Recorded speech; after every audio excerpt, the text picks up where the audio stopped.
हम अपने भारतवासियों को अगर हम परम सुखी करना चाहते हैं तो केवल वस्तु और व्यवस्था से नहीं कर सकते, उनका बौद्धिक स्तर सुधरना चाहिए। आज हमारे समाज का बौद्धिक स्तर गिरता चला जा रहा है, बहुत चिंता का विषय है। हम सुविधाएं दे देंगे, हम विविध प्रकार की भोग सामग्रियां दे देंगे, लेकिन उनके हृदय की जो मलिनता है, जो हिंसात्मक वृत्ति है, जो अपवित्र बुद्धि है, ये जब तक ठीक नहीं होगी तब तक हमारा देश धार्मिक देश है, हमारे यहाँ धर्म की प्रधानता है। तो इसी बात को बार बार हम सबसे निवेदन करते हैं कि ये जो हमारी नई पीढ़ी है, इसी से हमारे राष्ट्र की रक्षा करने वाले प्रकट होते हैं। जो विद्यार्थी जन हैं, उन्हीं में कोई एमएलए बनता है, उन्हीं में कोई सांसद बनता है, उन्हीं में कोई मुख्यमंत्री बनता है, उन्हीं में कोई राष्ट्रपति या प्रधानमंत्री उन्हीं में अपने लोग भी सब थे। अब हमारी शिक्षा केवल आधुनिकता का स्वरूप लेती जाए और व्यभिचार प्रवृत्ति, व्यसन प्रवृत्ति, हिंसा प्रवृत्ति, ये नई पीढ़ी में देखकर बहुत असंतोष हृदय में होता है।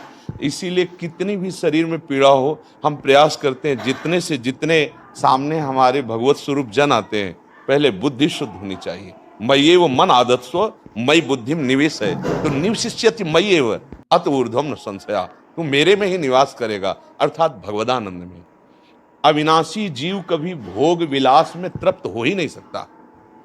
हम अगर अपने राष्ट्र की विशेष सेवा, तो हमारे धर्म का परिचय, जैसे आप जन करते हैं, धर्म का हमारा क्या स्वरूप है, हमारे जीवन का लक्ष्य क्या है। हमें जितना राम जी प्रिय हैं, कृष्ण जी प्रिय हैं, उतने ही भारत देश हमारे लिए प्रिय है। जैसे राम भक्त, कृष्ण भक्त, वैसे हमारे भारत देश का हर जन जन हमारा आदरणीय और पूजनीय।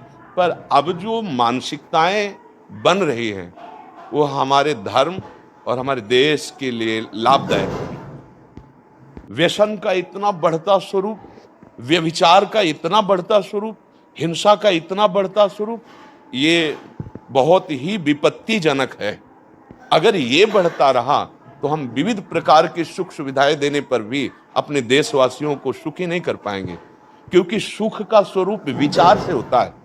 सुख और दुख की स्थिति सत्य नहीं है, आगमा पाइनो अनित्यास, लेकिन हमारा विचार, और विचार हमारा गंदा हो रहा है। बस हमारा उद्देश्य यही है कि हमारे देशवासियों का विचार शुद्ध होना चाहिए। अगर विचार शुद्ध है तो राष्ट्र प्रियता, जन सेवा, समाज सेवा, ये सब स्वाभाविक होने लगेगा। और विचार अशुद्ध है तो सुविधाएं बहुत हैं, उनका दुरुपयोग हो रहा है। तो बस आप सबसे बड़े बड़े जो उपदेष्टा जन हैं, जो बड़े बड़े धर्म की रक्षा के लिए भगवान ने जिनको भेजा है, उन सब से यही प्रार्थना है कि सब व्यवस्था करते हुए हमारे देशवासियों की बुद्धि अध्यात्म को समझे। बिना अध्यात्म को समझे दुख सुख की समानता बिना किए परम सुख का अनुभव हो ही नहीं सकता। इस मायाकृत भोग पदार्थों को भगवान ने दुख योनया कहा है। मानो एक बोर्ड लगा दिया, दुखालयम अशाश्वतम। और हम सब यही चाहते हैं कि लौकिक भोगों को भोगने से ही हमारा राष्ट्र सुखी हो जाएगा या हम सुखी हो जाएंगे। नहीं, लौकिक भोगों को पूजन सामग्री बना करके और साध्य सच्चिदानंद प्रभु को रखा जाए तो आनंद की उमंगन हो जाएगी। बहुत सुंदर मानव जीवन का स्वरूप है, जिसे देव दुर्लभ कहा गया। दुर्लभो मानुषो देहो, लेकिन क्या दुर्लभता शब्द स्पर्श रूप रस गंध इन्हीं विषय के भोगने की या इन्हीं सुविधाओं के लिए दुर्लभ कहा गया? दुर्लभ है किसी सच्चिदानंद सुख के लिए। और उस सुख को तो हम भूले हुए, एकदम बहते हुए शब्द स्पर्श रूप रस गंध के प्रवाह में चले जा रहे हैं और इसी को सौभाग्य समझ रहे हैं कि हमें सुख प्राप्त हो रहा है। नहीं, हम सबसे प्रार्थना करते हैं कि आप अपने धर्म को समझिए। आप अपने स्वा को जहां जहां स्थापित करते चले जा रहे हैं, आप उसे गंदा करते चले जा रहे हैं। मदिरा में, हिंसा में, द्यूत कीड़ा में, बेविचार में, इसे दोष नहीं समझा जा रहा आज। और हमारे शास्त्र और हमारा धर्म इसको निषेध करता है। कलयुग की स्थिति बताई गई है। छोटे छोटे बच्चे व्यसन करने में लग गए। आज स्कूली विद्यार्थी जिनको ब्रह्मचर्य से पुष्ट होना चाहिए, वो ब्रह्मचर्य नष्ट कर रहे हैं। ये बड़ा चिंता का विषय है। हमारे देश के लिए जो जवान चाहिए, हमारे देश के लिए जो भक्ति चाहिए, उसमें बुद्धि और शरीर बल दोनों होना चाहिए। शरीर बल क्षीण हो रहा है क्योंकि व्यभिचार प्रवृत्ति में बहुत कमजोर अवस्था में, जैसे गेहूं की फसल है और गलेथ में काट ली जाए तो न दाना मिलेगा न सही भूस मिलेगा। ऐसे ही 20 वर्ष की अवस्था तक यदि ब्रह्मचर्य नष्ट कर दिया जाए तो वो गृहस्थ के योग्य में नहीं रह सकता। राष्ट्र सेवा की क्या बात है। हमारे राष्ट्र सेवा के लिए बहुत विशाल हृदय की आवश्यकता है, हमारे शरीर को बहुत स्वस्थ रखने की आवश्यकता है, तभी हम समाज सेवा, राष्ट्र सेवा। तो शरीर और बुद्धि दोनों का स्वस्थ होना बहुत आवश्यक है।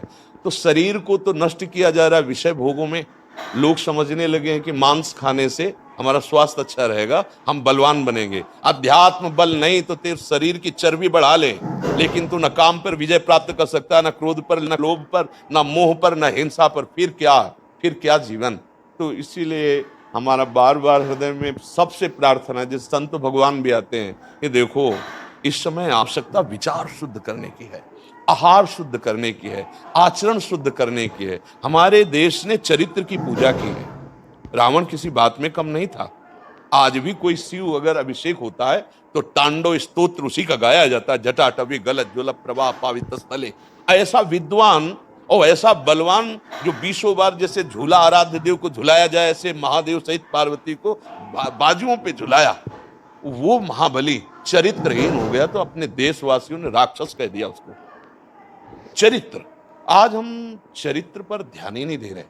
चरित्र बेचना मतलब कोई समझ में नहीं आ रहा। छोटे छोटे बच्चे चरित्रहीन हो रहे हैं।